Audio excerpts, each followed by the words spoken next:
Okay, quick little video on cabbages today. So we're in the second week of August now, and we have some nice red cabbages and green cabbages here. And these are summer cabbages, so there are sort of ball head types. And this one here is Roe Vite, lovely red cabbage. Here's a nice one, Anna, look.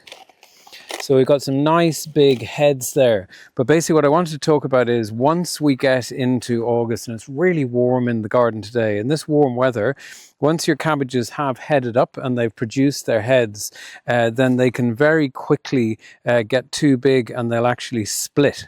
So we don't want to leave them too long, and I would be suggesting at that sort of size we want to harvest. So these ones, just for your information, I have the label there. So they were sown on April the 19th, and as I said, we're in the middle of August now.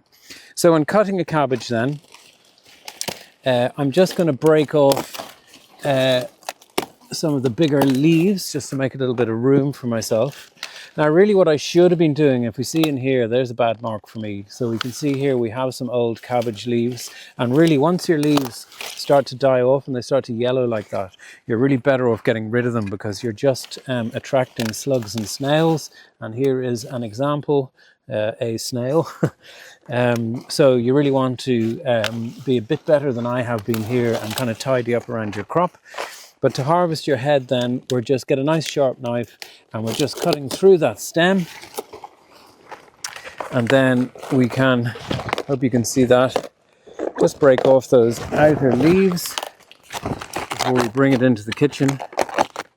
It's beautiful, look at the colours, absolutely beautiful. And that's a lovely head. So as I said, that's Roe Vite, and that's a really nice red summer cabbage. At this stage as well, once they've got really firm heads like that, towards the end of their maturation, before they start to split, that's when they're going to be at their sweetest. So this could be really nice. It's not a traditional sauerkraut cabbage, but you could use that to make sauerkraut, and especially with that high sugar content, it's going to be absolutely perfect.